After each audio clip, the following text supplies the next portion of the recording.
Today's lesson is on single and double displacement reactions.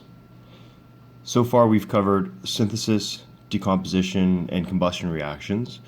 The next two types of reactions are, of course, single and double displacement, which you have learned previously. However, we're going to go into slightly more detail this year. These are the section of the textbook that you can read if you wish. McGraw-Hill Ryerson Chemistry 11, pages 126 to 135 if you want supplemental information. And here are the lesson expectations. Distinguish between single displacement reactions involving metals and single displacement reactions involving halogens. So we're going to look at the two types. Use the activity series for metals and the periodic table for halogens to predict the displacement, and identify double displacement reactions and know the three general types of double displacement reactions. So the note says there are two types of single displacement reactions. The first type of single displacement reaction involves a metal. So the definition of a single displacement reaction involving a metal is that a metal displaces another metal from a compound. So the general formula is going to be this. You're going to have your metal on its own. So this will be your metal. This is your compound. And then it forms a compound and a metal. So the metal, as you can see here, will displace the other metal from the compound. So A is going to kick out B and form AC, and then that leaves the metal on its own. So what to look for in these reactions? So when you have a reaction in front of you and you're not sure what the type is, if you see a metal reacting with a compound to produce a metal and a compound, that is a single displacement reaction. So if you see a metal kicking out the other metal from the compound and producing a compound and a metal, that is a single displacement reaction. When we look at the next type of single displacement reaction, that involves a single displacement involving halogen. So in this case, instead of the metal kicking out another metal, you'll have a halogen kicking out another halogen. So in this case, we have our compound and halogen. So this will be our compound, and this is our halogen, and that forms a compound and another halogen. As we can see here, in this case, the halogen will displace the other halogen from the reaction. So what will we look for? Well, we're going to look for a halogen reacting with a compound to produce a compound and a halogen. So we're really going to see the halogens switch places, and nothing happens to the cation or the positive species that's in that compound. Note that the order in terms of the metal and the compound, or the compound and the halogen, that order doesn't matter. You can actually have the halogen first and the compound second, or you could have had the compound first and the metal second. The order doesn't matter, and that is mathematical in nature. 1 plus 2 is the same thing as 2 plus 1. It doesn't matter what order you put them in. They still yield the same reaction.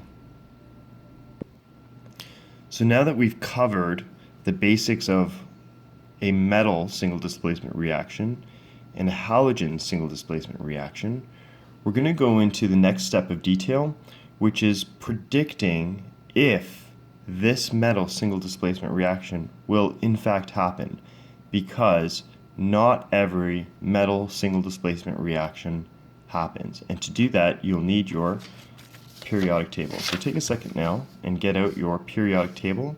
Specifically, look for the metal activity series on the periodic chart of the elements. So repeat again, you're going to look for your metal activity series on your periodic chart of the elements. So the next line says you can predict whether a metal will displace another metal based on the activity series of metals. So how to use the activity series of metals? Well, the top metal in the series will displace a lower metal in the series. So you're looking at the two metals that will be in your reactions, and metals that appear on the top part of it will displace metals on the bottom portion. But it doesn't have to be just the top here and bottom here. They could be side by side. For example, copper will displace mercury, or silver will displace platinum, or silver will displace gold. Lithium, however, will displace everything underneath it because lithium is at the top of the chart. So it is the most reactive and will displace everything else underneath it. However, copper cannot displace anything above it. And so therefore, any element down here or any element in the lower portion will not displace any element above it. Let's do an example now to see the two cases of when a metal will be displaced and when a metal will not be displaced. So what I'll do here is I'll do a first example. So example 1, sodium reacting with magnesium chloride. We'll say that the magnesium chloride is in aqueous solution, and we'll say that we have put in solid sodium. Let's check to see if the single displacement reaction will happen. Well, sodium is just one above magnesium, but because sodium is in fact above magnesium, that single displacement reaction will take place. So I can go ahead and write my products, which are NaCl and magnesium. Then I have to take a look at this equation and balance it. Well, I have two chlorides here and only one chloride there, so I'll have to put a 2 in front of the sodium chloride, and as a result I have to put a 2 in front of the sodium there. I'm now going to check states. Magnesium chloride is aqueous, which means that water is present in this reaction system. So sodium is being dropped into a magnesium chloride solution that's dissolved in water. So because water is present, I have to check to see if sodium chloride is soluble. So I can go onto my solubility chart right here. Chlorides, most are soluble with these exceptions. What also indicates that it's soluble is that anything in group 1A, so the alkalis, they're all soluble. As a result, this is soluble, so it's aqueous, and magnesium would be a solid. The other piece of information is sodium chloride is just table salt, and we know that table salt dissolves in water. So that would be our other clue that it is aqueous. For this reaction, I'm just looking at the sodium reacting with magnesium chloride. I'm ignoring the fact that sodium would actually react with the water that's present in this solution. So I'm just looking at just the sodium and magnesium chloride for this example. But for those of you that recall, when you drop sodium in water, you get another single displacement reaction, which we'll take a look at in a second. So let's look at another example. And let's say, instead of sodium, let's say that we put copper into the magnesium chloride solution. Again, we have to go back to our activity series and check to see if copper is in fact above magnesium. Well, magnesium is right here, and copper is below it. So therefore, copper will not produce a single displacement reaction, and therefore we have no reaction. And so we simply write it, no reaction, because no single displacement will take place.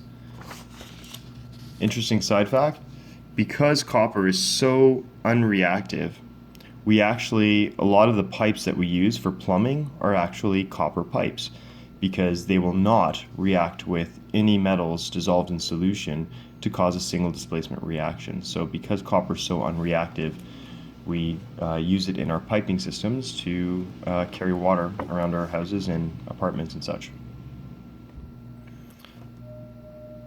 So that covers how to use the activity series for metals to predict if a reaction will happen. Let's look at predicting whether a single displacement involving a halogen will happen. So you can predict whether a halogen will displace another halogen based on their position in the periodic table. So predicting the displacements of halogens. So essentially the same thing. So the top halogen on the periodic table will displace any lower halogen on the periodic table. So if we look at our halogens, fluorine, chlorine, bromine, and iodine, fluorine will displace any other halogen beneath it. Chlorine will displace bromine and iodine. Bromine can only displace iodine, and iodine cannot displace anything. So let's do an example to show this. So for halogens again, we're just looking at this column in the periodic table. So example 1. Chlorine gas is bubbled through an aluminum fluoride solution. So we check our periodic table and we have to see, is chlorine below fluorine or is it above it? Well, chlorine is below fluorine, so therefore no reaction, because chlorine will not displace fluorine in the periodic table. Fluorine is most reactive. And if you recall, why does it make it most reactive? Well, chlorine has a lot of nuclear shielding, and so its nucleus is not as strongly attracted to other molecules, or rather other elements, as say fluorine's does. Okay, second example. What if we took chlorine and instead reacted it with aluminum bromide solution? Well, chlorine is above bromine on the periodic table, so that reaction will definitely happen. So we get bromine plus aluminum chloride solution. How did I know that this was an aluminum chloride solution? Well, I just remembered that when we looked at this, any chloride is generally soluble with these exceptions, and since aluminum isn't in the exception, aluminum chloride will dissolve in water, so that's aqueous. Now that leaves me with bromine. What state is bromine in? Well, I have to look on this side of the table, and I see that bromine is in fact a liquid, so I write liquid. Then I have to balance this reaction. So we'll start with aluminums. The aluminums are balanced. I'll move on to nonmetals. 3 bromines, 2 bromines. Therefore, I'll put a 3 here and a 2 here, which means that I need to put a 2 in front of that aluminum and then follow that up with a 3 in front of the chlorine. And so now my reaction is balanced. So guidelines for single displacement reactions. The following guidelines help to get to the right answer with single displacement reactions, and they mostly have to do with hydrogen. For single displacement reactions, we're going to treat hydrogen as a metal. If it is displaced, make sure it's written as a diatomic element. So if you end up displacing hydrogen out of a compound, make sure that you write it like this. Treat acids as an ionic compound. So HCl, we look at it in the sense of H positive and Cl minus, and determine whether the element will displace either the hydrogen or the chloride. So make sure that we treat H2SO4 as H positive, so 2 H positives and an SO4. We also treat water as ionic with the formula H plus OH minus.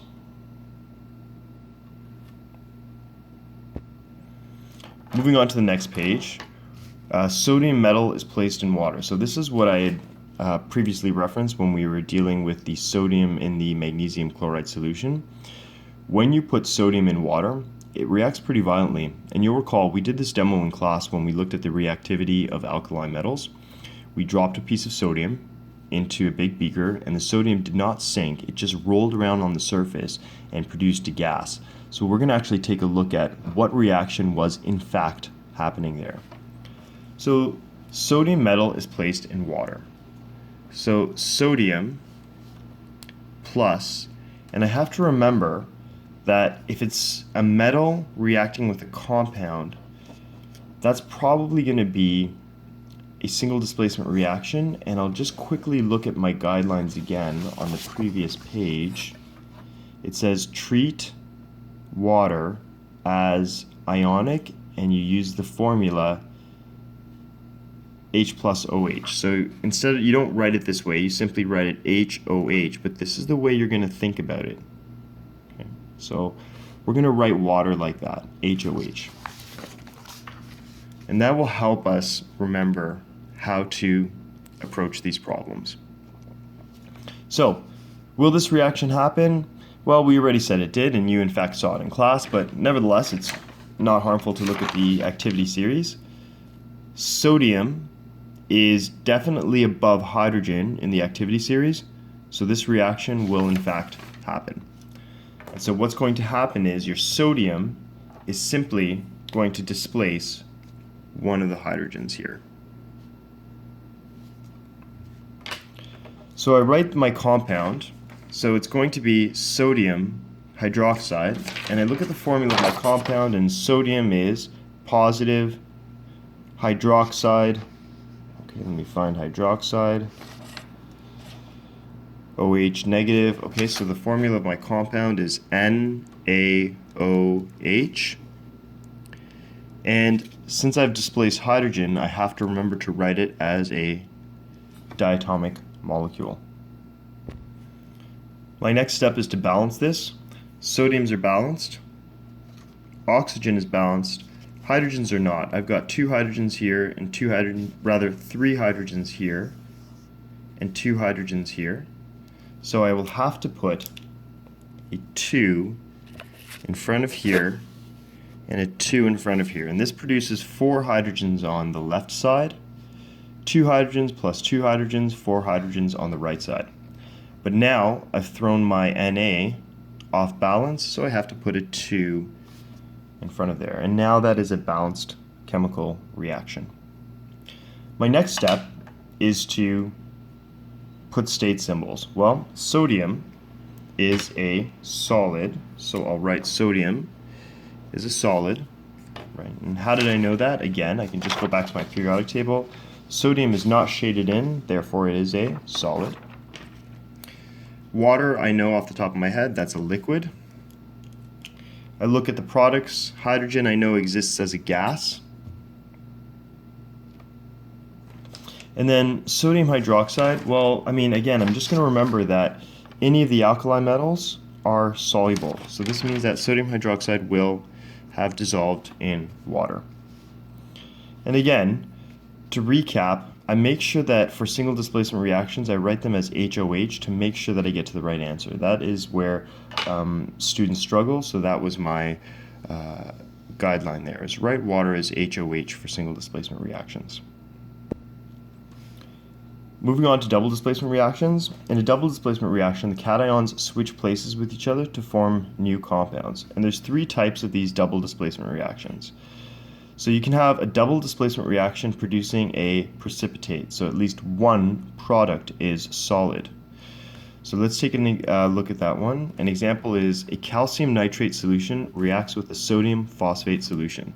So calcium nitrate, I look on my periodic table, calcium is 2 positive, nitrate is negative, so therefore calcium nitrate, and it reacts with sodium phosphate. Well, sodium is positive, phosphate is 3 negative, so therefore sodium phosphate.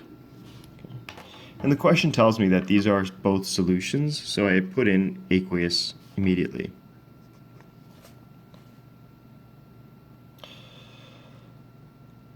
Then, again, I look that the cations will switch places. So as we can see in this reaction above, you have just A and B switching places.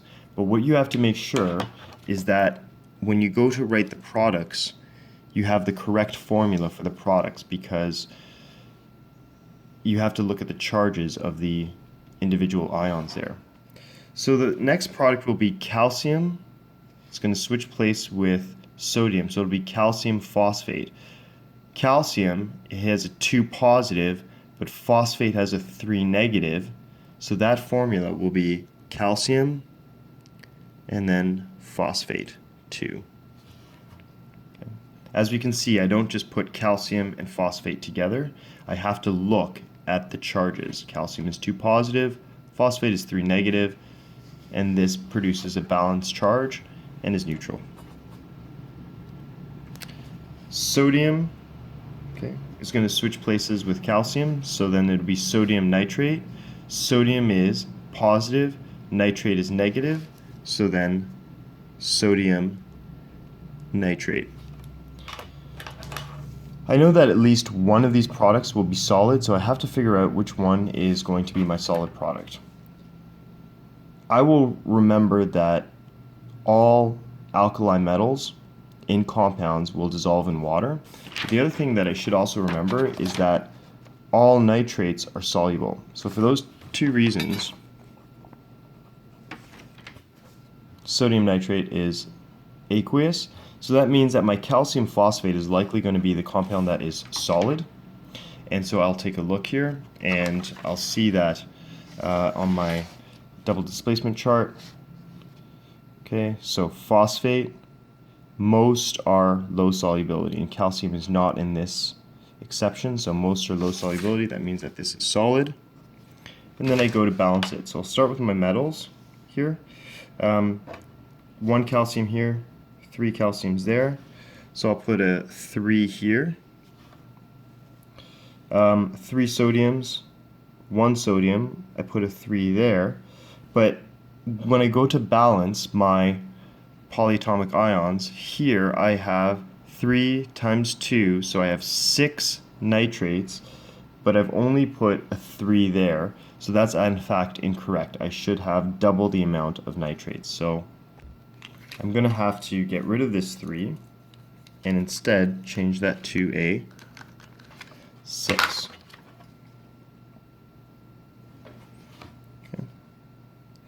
Well, if I have 6 sodiums now, that means I need to put a 2 here and balance off my sodiums. And so let me just check everything now. 3 calciums, 3 calciums, 6 nitrates, 6 nitrates, 6 sodium, 6 sodium, 2 phosphates, and 2 phosphates. So this is okay, and I'll just quickly identify that this right here, because that's the solid, that will be my precipitate. Sometimes you have double displacement reactions that produce a gas, so they don't produce a precipitate, but in fact they produce a gas. So sodium carbonate powder is poured on a hydrochloric acid spill. So I have to remember sodium carbonate, and that's positive, carbonate's 2 negatives, so sodium carbonate is NaCO3, and hydrochloric acid is HCl, and that's aqueous. And it is a sodium carbonate powder, so that means that this is solid. And the question specifically tells me it's a powder, so it's therefore solid. And then what I do is I do a double displacement reaction. So I'll switch the sodiums and the hydrogens. And I produce sodium chloride and, well, hydrogen's 1 positive and carbonate is 2 negative, so carbonic acid. I check my periodic table. Sodium, alkali metal, always aqueous, and H plus is always aqueous as well because, well, it's an acid. But as we can see here, the following two compounds instantly decompose into gases. So H2CO3 instantly becomes CO2 and H2O. So that means this will immediately form, instead of H2CO3, it immediately becomes CO2 gas and H2O liquid. So I have to rewrite my equation with these instead of H2CO3. So I write Na2CO3 solid plus HCl aqueous forms NaCl aqueous plus CO2 gas plus H2O liquid. I'm going to take a look and start balancing this. 2 sodiums here, only 1 sodium there, so therefore I have to put a 2 in front of my NaCl. I have a carbonate here, but no carbonate over here, so I'm not going to look to balance it. Now I'll go to my nonmetals. 2 chlorides here, only 1 here, and a 2 there. Let me take a look at my oxygens. 3 oxygens here, 2, 1, so there's 3 oxygens there, that's good. 1 carbon here, 1 carbon there. 2 hydrogens, 2 hydrogens. This is now balanced. So the key to these ones is recognizing that you have 2 compounds here that form a gas immediately. So if you ever form NH4OH, you have to change that immediately to NH3 and H2O. Or like in this example, when you formed H2CO3 from the double displacement, we had to change that immediately to CO2 and H2O. The final example is a neutralization reaction between an acid and a base. So we have sulfuric acid reacting with sodium hydroxide. I recall that sulfuric acid is H2SO4, that is aqueous, plus sodium hydroxide. State's not given to me, so I'll assume that the sodium hydroxide was put into the H2SO4, and again, sodium is an alkali metal, so therefore this would dissolve in water. And I just simply do a double displacement reaction. So I'm going to switch the sodiums and the hydrogens. Well, I have to remember that sulfate is 2 negative and sodium is 1 positive, so my formula will be Na2SO4. And H's will bond to the OH, so then I will get HOH, which is the same thing as writing H2O. So you can write it that way, or you can write it as H2O. 1 sodium here, 2 sodium there, so I'm going to put a 2 here. 2 hydrogens plus 2 hydrogens.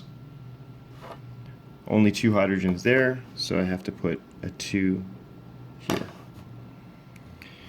You examine it and you'll notice that all the other elements are balanced.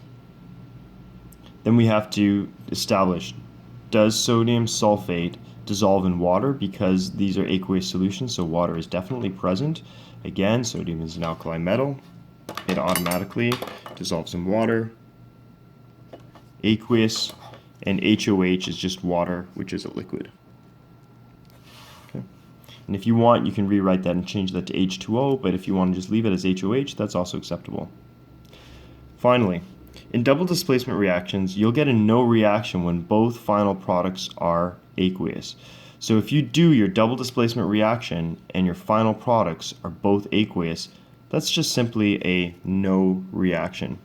We'll discuss later on why that is the case, but for now, if you see 2 aqueous products, that is a no reaction. Big warning though, you have to be careful. This one, both had aqueous products. However, you have to remember that carbonic acid immediately decomposes into CO2 gas and H2O liquid. So that concludes the lesson.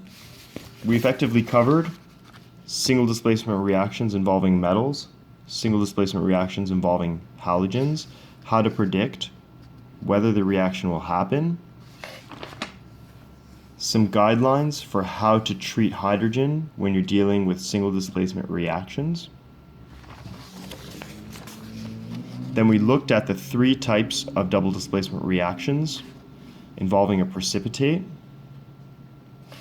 when we produced a gas, so when we had these substances that react to produce a gas,